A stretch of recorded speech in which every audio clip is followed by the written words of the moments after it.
You're listening to Mortgage Lending Mastery. Get the knowledge you need to advance your mortgage practice quickly and efficiently from Jen Duplessis, America's Mortgage Mastery mentor with over 37 years of experience and over $1 billion in lifetime fundings. Jen has been mentoring loan officers and realtors for over 15 years and speaking on stages across the globe. So settle in and get ready as Jen and her guests share their experience, passion, and strategies to help you crack the top producer code to reach new heights in your business. And now, here's your host, Jen Duplessis, Mortgage Mastery Mentor and head chick in charge of Kinetic Spark Consulting.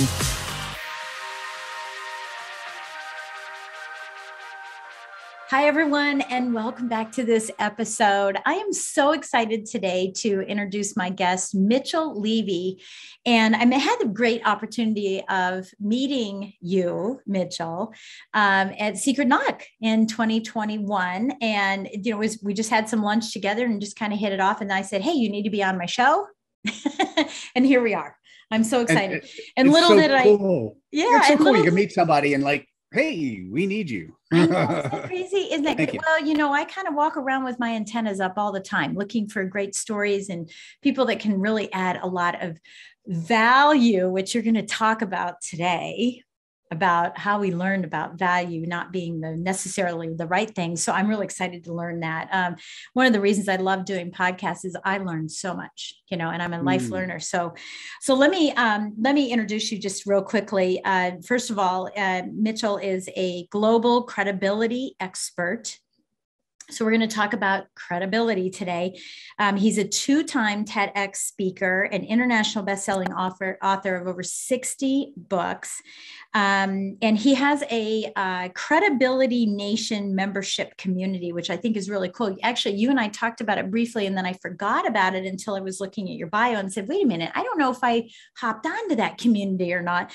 So you're going to have to tell us how we can get on that. He is an accomplished entrepreneur. He coaches people. He helps people with strategic consulting for hundreds and hundreds of people that have been on NASDAQ and you name it. And, I'm sure that as we're talking here, he will provide the credibility for himself so that I don't have to use a bio to do it.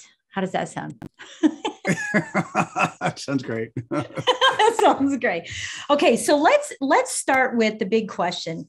Why is credibility so important? It's one of those,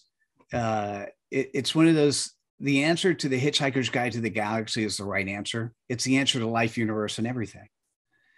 It is who we are. It is how we come across. It is our character and other people's perceptions of our character. Without credibility, you have no customers, no business, no friends. Yeah, that's true. And I think another word that comes up is loyalty, right? In credibility. To me, that's a big word too. Not only character, but some loyalty in there too, especially as it relates to friends. Yeah. Loyalty is interesting. I'll give some more thought to this afterwards. I've never thought about loyalty and credibility. I think what happens, a outcome of truly being a credible human, is that you surround yourself with people who are loyal to you. If the definition of loyalty is simply, if you do something that somebody doesn't like, they're still your friend. They just may not like it. And you've had an open conversation about why they didn't like it. Yeah. That's a really good, perspective. That's definitely a good perspective on that. I want to just ask you from a sales perspective, since you just brought up sales for a second. How does credibility fit in from your perspective under the know, like, and trust? Now, we all know this in sales. People know they want to work with people they know, that they like, and that they trust. And I've always been the person that says, it's not enough that they know who you are, what you do, right? We go to a networking event and someone says, well, they know what I do, right? They like me because they talk to me at the networking event. So they obviously must trust me. So how come I'm not getting business? But what I've always felt is the know is knowing who you are, the character that you were just talking about, right? So tell us a little bit about how that credibility fits into entrepreneurs and salespeople right? In really being able to establish that know, like, and trust? What do they have to do differently to walk through that path? And I'm sure you're going to talk about value here. I might talk about value. We may talk about clarity. Mm-hmm. It's interesting. If that is your definition of credibility, then we're significantly more aligned than many people are. Mm-hmm. So I interviewed 500 thought leaders on credibility. Now it's over 600. And there's some amazing statistics. So I'll just put a seed in there of things that people don't do. Let's come back to clarity. To answer your question, what bubbled out of the interviews is the phrase know, like, and trust. And what's happened since deploying this phrase in this framework for the last year, I've now recently changed it. So let me tell you what the updated definition of credibility is, because in the dictionary, the definition of credibility is the quality in which you're trusted. Okay. The proper definition is the quality that you're trusted, known, and liked. Mm-hmm. So each one of those, there are 10 skills associated with trust, know, and like. And so, under trust, it is really being authentic, having your external integrity, being vulnerable, and being coachable. Mm-hmm. Now, you asked about being known. So let's say you meet somebody in a networking group, like you and I met each other, but we were introduced by a mutual friend. So trust was immediately there. Yes. But if we sat down at the table together, because it was secret knock, trust is almost immediately there. What happens in our conversation is we get to know each other. Yes. Right. And as you get to know somebody, they build upon the trust. As you get to know somebody, you build upon the like. On the being known, there are also 4 elements associated with known. First is being a servant leader, having the desire to serve others, having the intent and commitment to do the right thing. And integrity is the only skill that appears twice. Under being known, it's your internal integrity. Yeah. So that was funny about the research is the word integrity came up twice of the 10 skills. I didn't really know why it was there twice until about 3 months ago. I just sort of woke up one morning. I go, wait a second. Under being trusted, it's your external integrity. Mm-hmm. Under being known, it's your internal integrity. So to answer your question, as you're getting to know somebody, are they a servant leader? Do they have the right intent and commitment to do the right thing? Do they have internal integrity? What you're really doing there is seeing whether or not their value system, whether or not their character is in line with the value system and character that you relate to. It doesn't have to be yours, but it has to be someone that you find credible. Yeah. And while we're here, I'm going to give you the trick for being liked. It's a really easy trick. It's kind of nice. There are 2 elements associated with being liked. Okay. One is big picture. I call it sharing your stage. The term I came up with was cred dust. Yes. And that is sharing the ideas, thoughts, and actions of others. Because when you share somebody else's ideas, thoughts, and actions, what happens is you're sprinkling magic dust on them, on you, on your audience. Everybody wins. You're edifying. So one aspect, cool. So one aspect of being liked is sharing the stage. The other, very simple, it's showing respect. Mm-hmm. And so what came out of the interview is it's showing respect by showing up when you show up. Come early, come prepared, come with your heart. So I know we technically started at the top of the hour. When you check your email, I was here 10 minutes before. Only because we're live show, I just was sitting here waiting for things to happen, right? Yeah. And what I could tell from our conversation, you did research on me ahead of time. Do you know how many I've been on in the last 2 years? Over 300 podcasts. Do you know how many people they don't pronounce your name properly? They know nothing about you. They say, "Who are you? Why are you here?" And so you learn, by the way, as a good interviewer, just to help guide the host to be successful, but it does show a lack of disrespect. Mm-hmm. And subsequently, I won't recommend other people to be on their shows. I may not recommend them in their service because they're not showing up. They didn't make themselves likable to me. Yeah. Because they didn't show me the respect. Yeah. Yeah. I think that's really good. And thank you, by the way. Thank you. Yeah, I make it a point to do this, to do some research about everybody. Because, that's that curiosity you and I were talking about, in the green room, is making sure that I'm present, and then I'm giving that, definitely, I didn't think about it as being respect, but I guess it is, giving people the respect and making sure that I'm present. I love that you're talking about integrity. That happens to be a core value of me personally and a core value of my practice. And so I love hearing that, because those are two core values that, I live by.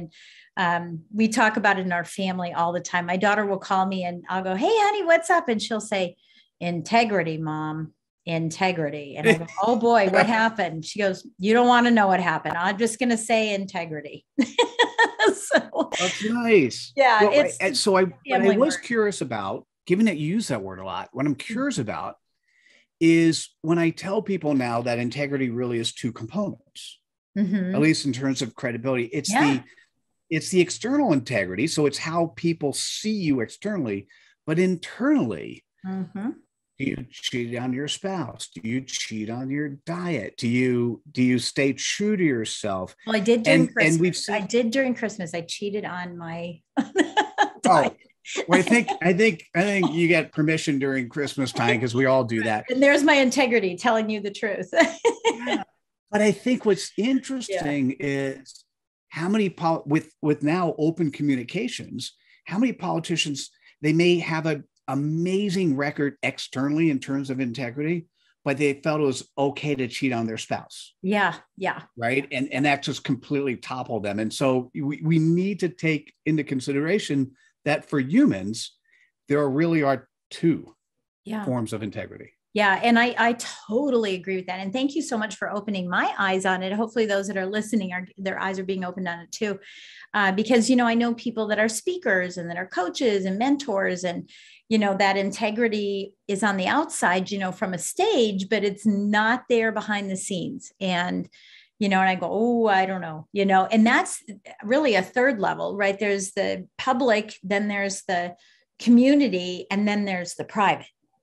And I think all of those have to align tremendously. So tell us how credibility, and maybe because you've interviewed so many people, is there a statistic that can share that can show us that when you increase your credibility, it increases your income, it increases your emotional intelligence? Are there any statistics that talk about how, choosing, increasing that awareness and choosing to up-level your credibility and be on time and do what you say you're going to do, follow through, all of those things, that it has a direct correlation to an increase in production, an increase in relationships, happiness, anything like that? I'm going to have to, I love your question, because it leads towards probably the next level survey that I need to do. Because the surveys that I did was more empirically, where is the world today? Right. So I could give you a statistic that'll blow your mind away. It always does for me.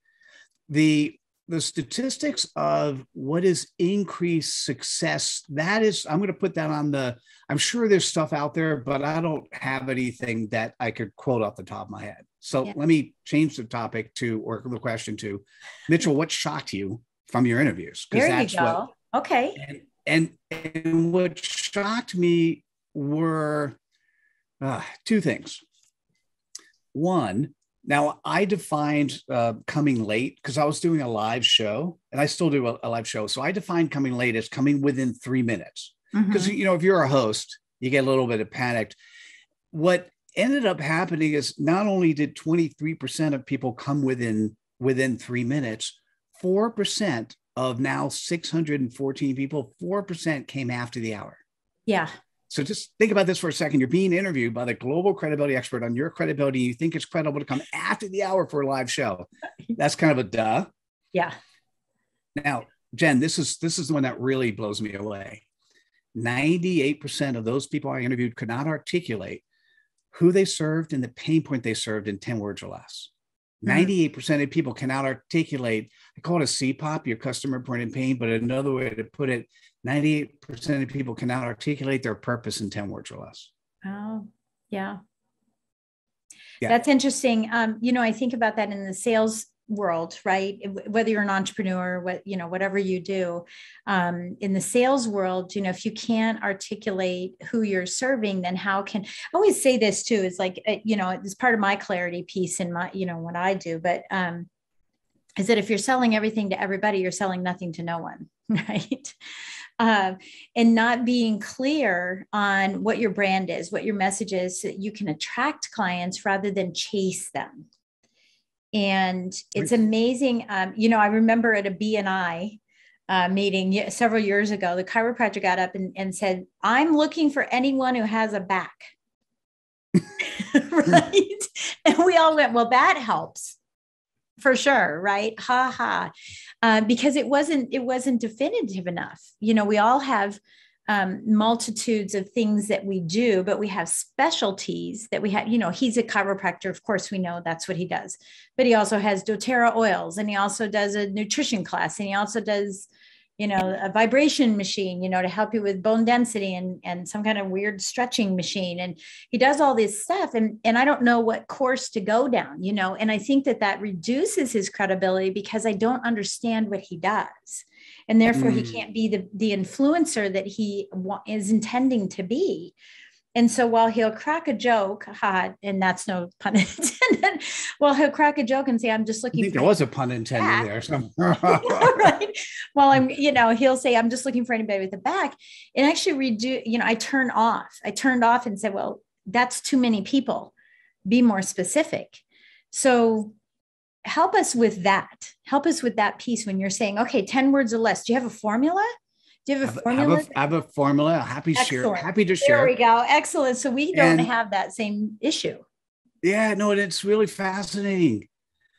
It goes back to the trust, know, and like.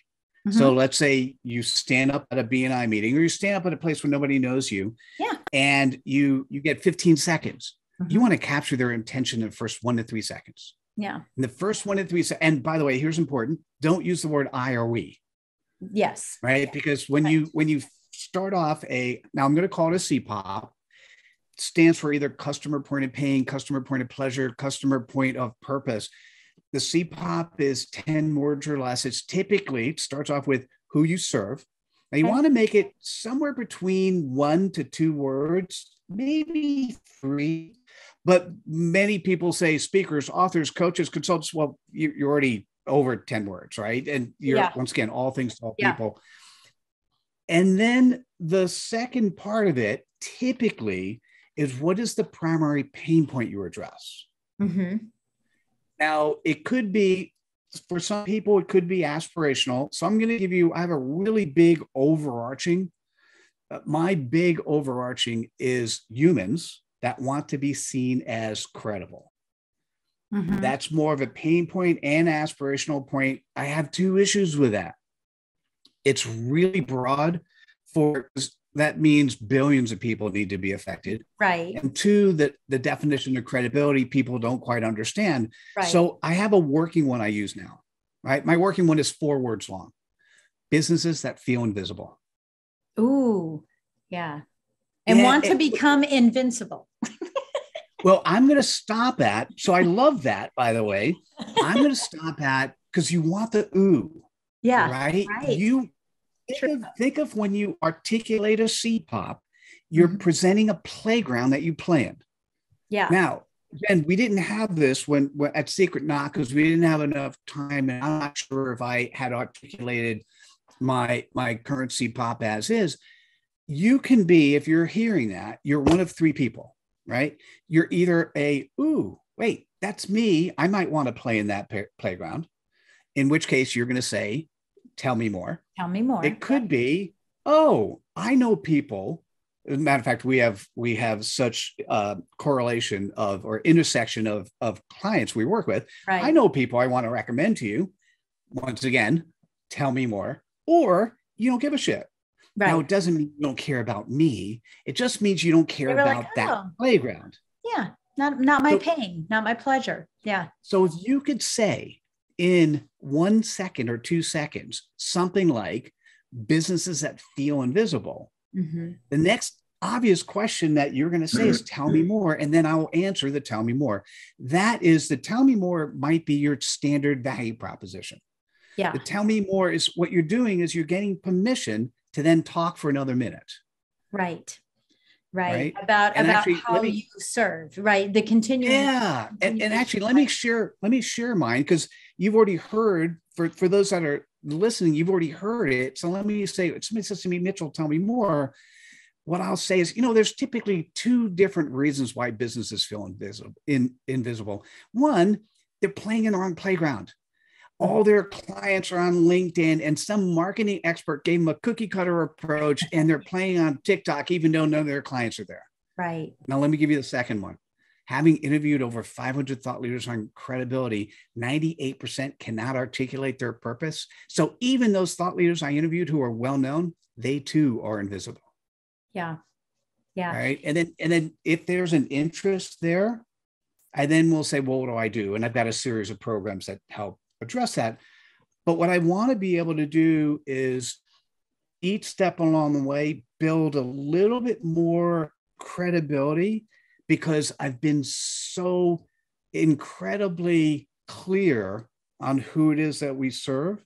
And then they could decide whether or not the solutions I have, or I'd be happy to spread some cred dust by recommending other people. Yeah. Yeah. I love what you're saying. It brings me back to a conversation that I had. It reminds me, how when I'm at home now, right? So COVID. So I'm making sure my puppy, I can't use the actual words, but when you ask your dog if they want to go to WALK, right?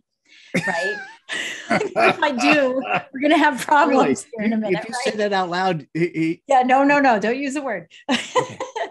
And, when they do, their ears go, huh? What? And that's what you're talking about, is having that ooh moment, that, huh? I want more. Tell me more. When are we going to do it? How can we do it? Right. And it reminds me of, saying that, when that. Now, the second part of what you said, and I didn't write this down. Normally you see me taking notes. It's because I'm following up with questions here. I appreciate that. And, you said that they're playing in the wrong thing. Yeah. So this kind of reminds me about sales, is that if your sales aren't where that you want them to be, you're talking to the wrong people, or you're saying the wrong thing, right? To the right people. Talking to the wrong people or saying the wrong thing to the right people. Right. And I think what do you think about that? You're going to say something. I love the way you articulate words in such a way that a small amount of words can come out of your mouth and a series of a concatenated of pictures will be drawn. Right. So I'm just to say yes, and it comes down to every situation's different in terms of who you're speaking with, why you're speaking it, how you were introduced, how much time they have. And each step along the way, if it's never the right amount of time, you want to be less than what they expect in terms of sharing what you're doing and providing more than they would have expected. Yes. And I'm just talking from a sales perspective. Yeah, I love that. From a human perspective, you want the consistency. I don't know if loyalty is an interesting word for me. Once again, I'll have to continue to think that through. I'll just say, looking at it. Yeah. You want the consistency so that people know if they're going to recommend you, if they're in category 2, you've met somebody and you're the perfect fit, because if you got 4 words, by the way, you're going to remember, oh yeah, Mitchell, businesses that feel invisible. Wait, there must be they need their CPOP and whatever else, Mitchell, right? So what happens is you want to make sure that you are consistent and that you reinforce who you are and what you do, not just synchronously when you're talking to people, but asynchronously when they Google your name, right? When they get to your website, when they get to your social media, and you present a different image than what they recommend, I won't recommend you because I'm feeling that you're not showing up credibly. Yeah. And I know that you, have looked at over 100,000 LinkedIn profiles. And of course, when I read that, I was like, oh gosh, I know he's going to look at mine. I know there's going to be problems there. I just know it. And it's so sad because it's not a credibility. Well, maybe it is. You, in your eyes, it's a credibility thing. Me, I'm getting there, right? Because when COVID happened, I was doing random acts of marketing. Let's be honest. I was out speaking all over the country, right? And I would be in a plane and they would say, hey, we're delayed. And I go, well, maybe I should do a video. And so I would do a video. Hey, I'm sitting on a plane, right? Random acts of everything.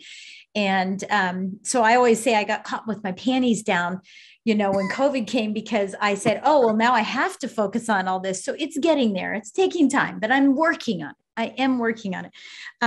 So it always scares me when you say that. But I want to go back to, because you were just talking about that value. You were just starting to touch on that value proposition. And one of the things that you say is that we were taught wrong. We were taught, give the value proposition. And I have to tell you, I ask people that I coach, what's your value proposition? And they don't really know what it is. And, this is the same as, what do you do for people?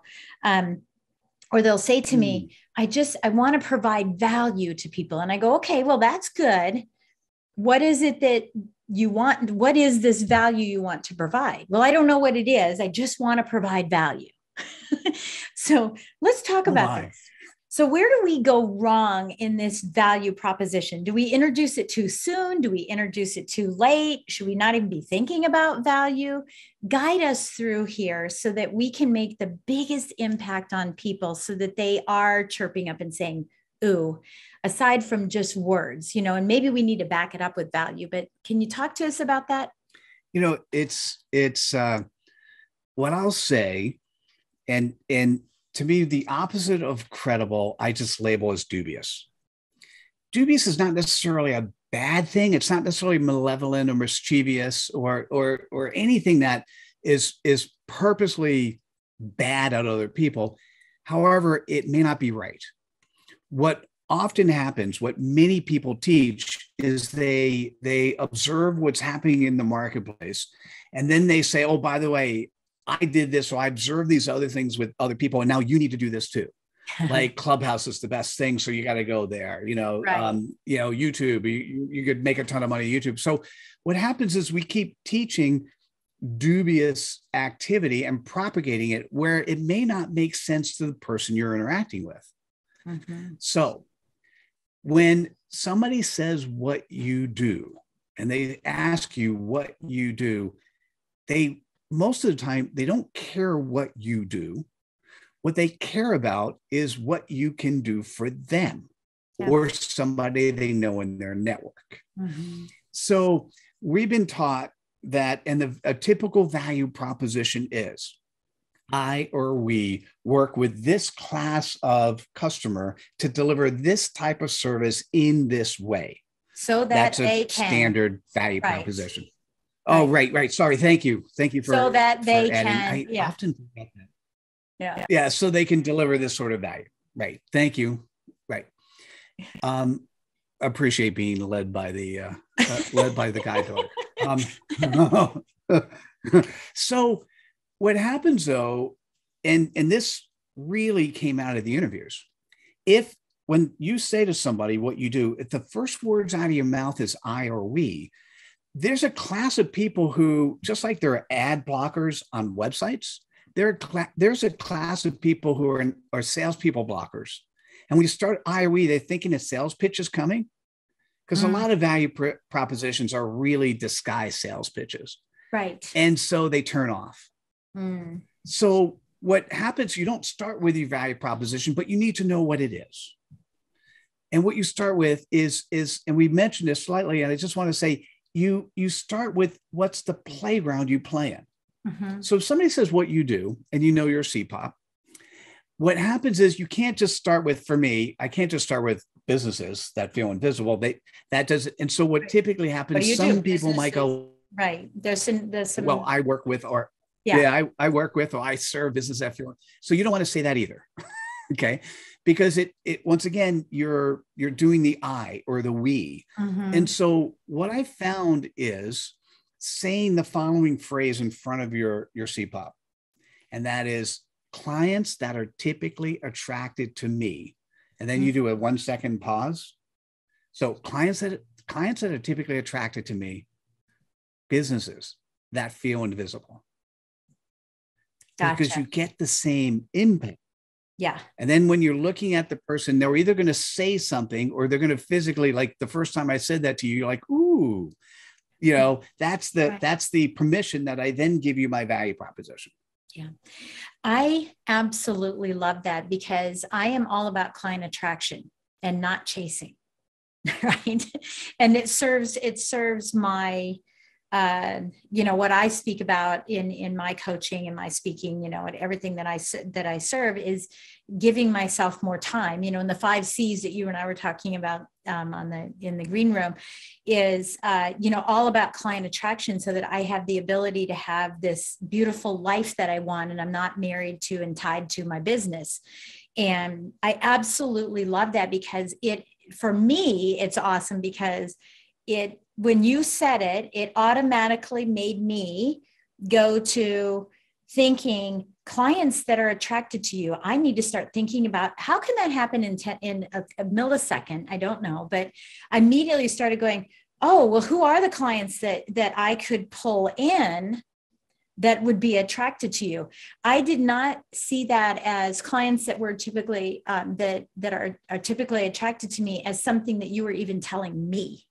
It was going past me. It was saying, oh, thank you for asking. Clients that are typically attracted to me are these people back here. And so it actually went over my head, not because I'm blonde, but it went over my head, right? And it put me in a position that said, how can I serve you? Not you were pitching me. Which, by the way, is credible. Yeah. Right? You went into that. who you are as a credible human. And that is, you were thinking about your servant leadership. Yeah. Yeah. Because Jen, here's the coolest thing. And I did this at Secret Knock. I did this in the event afterwards, is when I talked to somebody, and as soon as I figured out who they were, I'd go, wait a second, I know who to introduce you to. Yeah. And I'd walk them by hand to somebody who I had met, say, hey, you should meet because. Yeah. Yeah. I'm laughing. Here's why I'm laughing. Because I have this habit of doing that very same thing. In fact, I did it there. You can ask James Dentley, because I grabbed a colleague of mine, and I took his hand, and I was walking with him, and I was holding his hand like a couple, right? I said, may I take your hand? He said, yeah, you can take my hand, Jen. And so I grabbed his hand, and we walked over, and we kind of had some fun with it. We were swinging our hands. I go, this is what I do to everybody. And he laughs, and James is there, James Dentley, and he turns around and I go, hey, James. And I said, hey, listen, I really want to introduce you to this person, and here's why. And I think that's important, right? Because a lot of times people look at each other and they're like, I think we're on a blind date, but we don't know why we're here. And I'm laughing because I did that probably 4 or 5 times there. And people were laughing. In fact, I did it with Eric Swanson too. He's like, what are you doing here? In fact, James even said to me, he goes, I'm going to tell your husband you're holding hands with people. And I said, oh, he already knows. He already knows I do this. I love that. Yeah. And I do think that is, a servant heart. I've never really thought of it as credible, but you're right. It's a servant heart. I mean, I tend to come from that place anyway, and thinking, I hope that those of you that are listening, I always say those of you, but those of you, the people that are listening right now, because it's not those of you people who are listening, this was a huge revelation for me. I hope you picked up on that. I hope that you got this. And if you didn't, rewind this thing and go back and listen to this, because the way that's phrased, clients that are typically attracted to me, really does push this beyond it's all about you. It's not. You're talking through the person you're speaking to, as if there's a filter for them, but they're hearing it too. And if it resonates with them. Let me say it, because there's some people who will resonate with the way you just presented that. Let me give you another way, because we're, as humans, we process stuff in so many different ways. Yeah. The intent of those words is to empower you to turn your servant leadership on, right? The intent. So I never talk to the person I'm in front of with the assumption that I need to sell them something. Right. what I always think about the person I'm in front of is how can I help you help somebody else? Mm-hmm. Or what tool can I give you that you can look better in the eyes of other people? Cred dust. So that's the intent of that. Cred dust. Cred dust. I got it. That's cred dust. No question. First talk about cred. And I, by the way, I don't disagree. Your LinkedIn profile could use a little bit of stuff, right? and what's there. So you're an amazing person. I mean, you really are an amazing person, and your LinkedIn does not reflect that yet, right? That would be cred. Yeah. Cred are things that you do. The cred that gets me the messed up the most is when I go to a peer publisher's website. So, I mean, as a publisher, I've published over 750 books. So when I go to another publisher's website and they don't put the right copyright at the bottom of the page, right? People say, well, I'm a cobbler. It's the cobbler. No. Sorry. If you can't take care of yourself, how are you going to take care of me as a prospective client, right? Mm-hmm. It's things like, here's a silly one. Some people who use Mike on Facebook, but Michael on LinkedIn. Yeah. It's cred is very similar to, my best analogy is very similar to plaque on your teeth. Mm-hmm. If you go to the dentist and you have a little bit of plaque on your teeth, you're not guaranteed a cavity. Keep adding more plaque, the better chance are you're going to have a cavity. Keep adding more cred, the better chance are that you have a cavity in terms of that prospect is not going to look at you.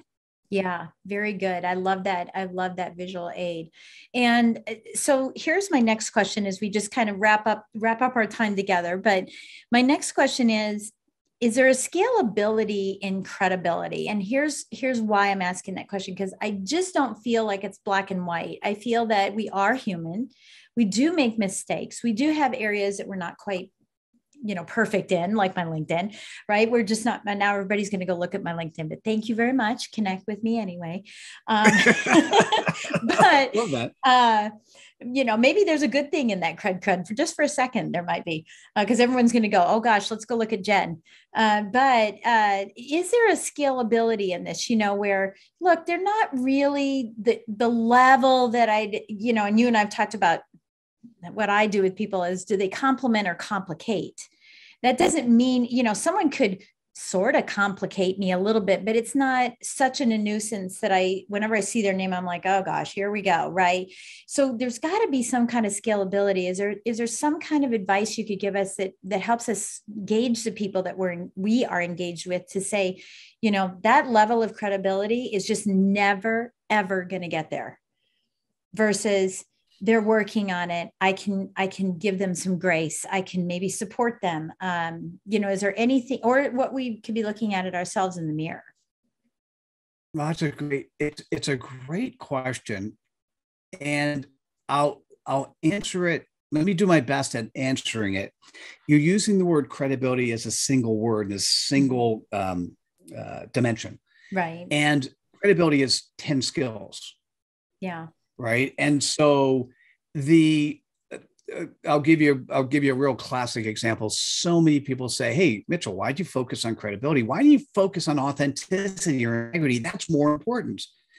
And what I say is, with the definition of credibility that came out of the dictionary, one could be authentically a serial killer, mm-hmm. or they could have the integrity of always lying.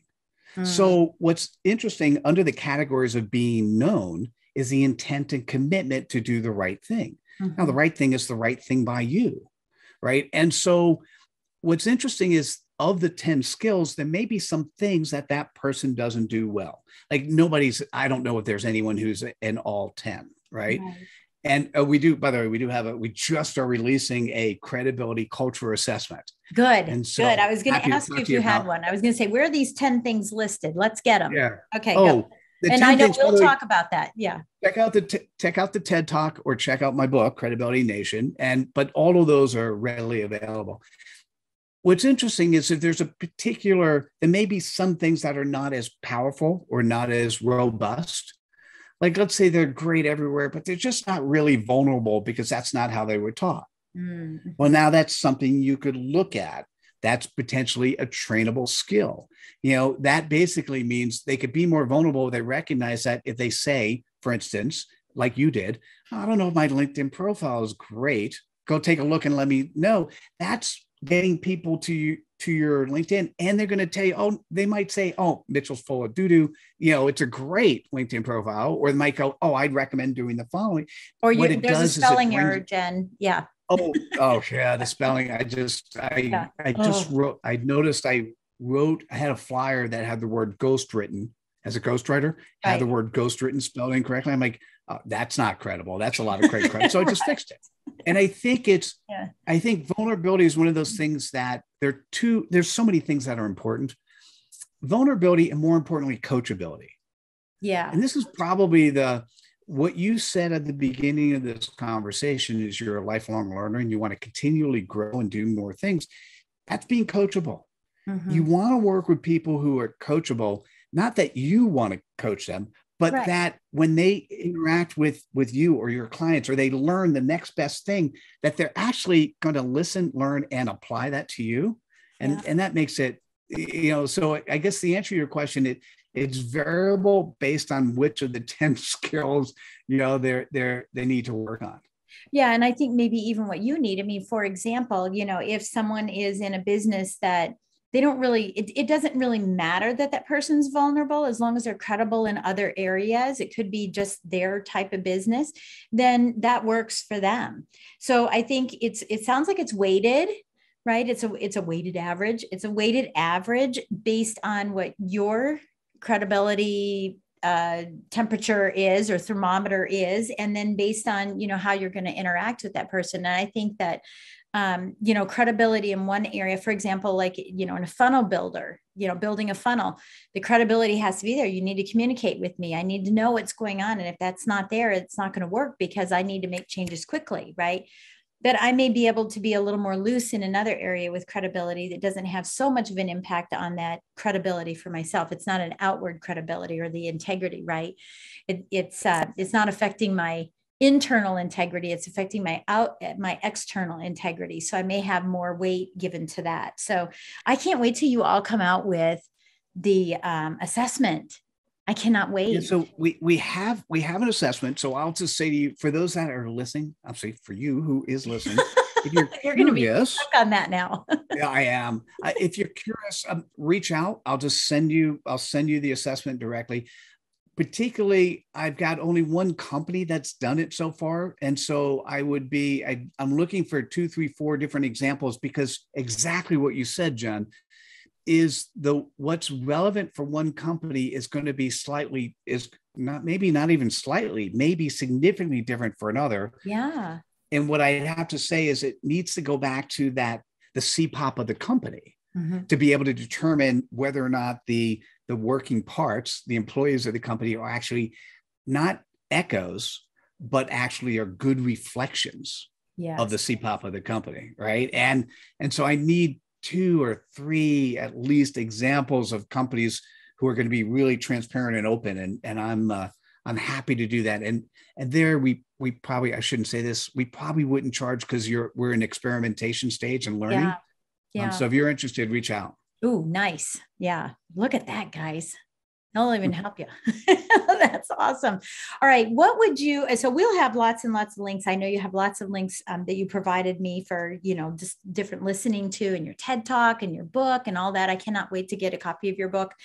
And, but I want to know what you'd like to leave with us. If there's a quote, if there's a mantra, if there's one thing you could say to the listener to say, this is how you want to take action. What would you be your first step? Or, don't do this, or make sure you,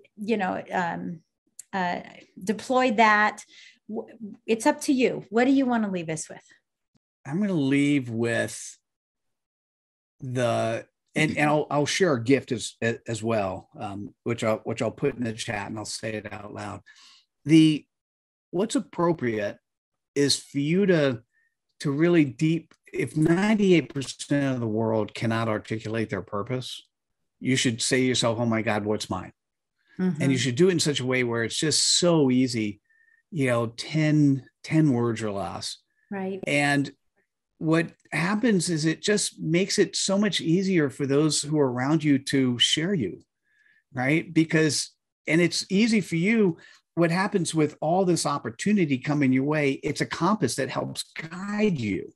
I call this thing called a CPOP. It's that compass. It helps you determine what you're doing and where you're going, and it allows other people to see you. And if you do it right, if you take that CPOP and you then share it asynchronously, it becomes the magnet that draws people into you. So my gift is going over to Credibility Nation. There's a link that'll be in the notes. It's aha.pub/CPOP22 Feb.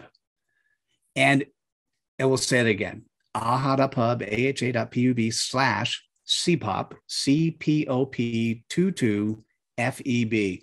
That will give you free access to Credibility Nation through the end of February. You could take the CPOP course, which is a half-hour course for you to articulate your purpose. And then we have a thread that when you come up with your CPOP, you post it there, and then members of the community will comment on it.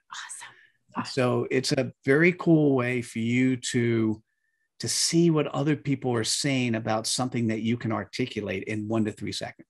That's awesome. Thank you so much for that gift. Thank you. Thank you so much.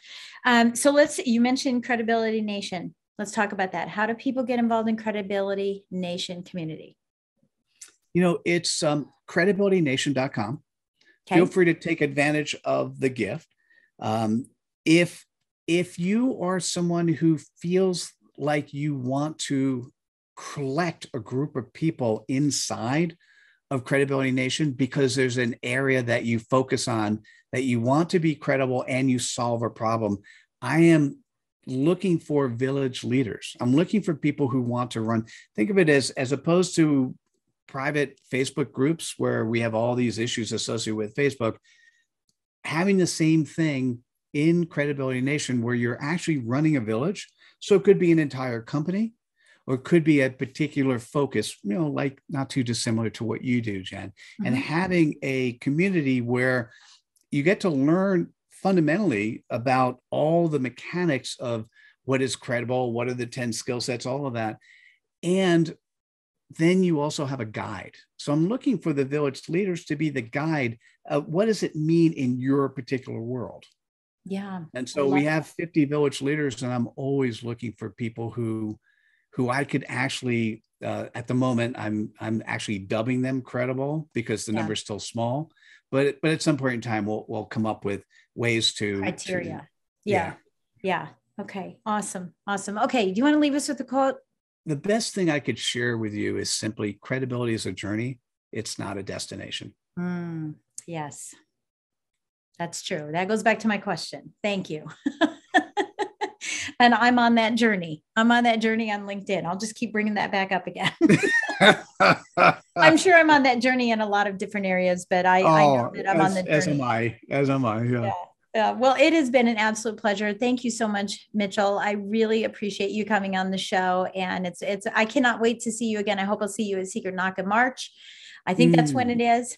I can't remember, but I hope to see you again there. We'll have that opportunity to chat. And I know that I'll have you on some of my masterminds as a spotlight. I'd love to have you as a spotlight speaker on one of my masterminds. And I'd love that. Hopefully in one of the retreats or the workshops, we can have you come in there and talk about this as well. Since I have so many of those throughout the year, we'd love to have you there and invite you to come in and share your wealth with all of us. I love that. And what I'll say to you is I do a cred reel. And we turn the interviews into a product and we sell that for $1,000. I'll be happy to give you one of those. So awesome. I would love to have you come and it's 5 questions in 5 minutes. Okay. About clarity. Okay. We're going to go fast. We're going to go fast on that. Thank you again, Mitchell, and everyone. Thank you so much for taking time out of your day to listen. And I hope that we have provided you with something that you can take out into the marketplace, make a difference in your life, make a difference in your business immediately. today.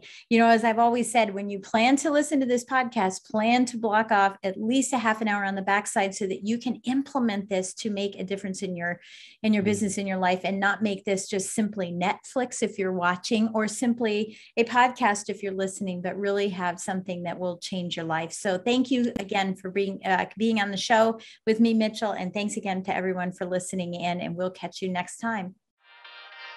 Thanks for listening to Mortgage Lending Mastery.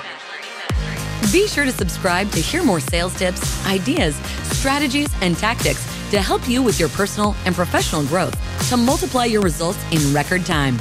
And if you like what we're doing, don't forget to give us a rating and review so we can continue to bring you the best content possible. Wanting more beyond the podcast?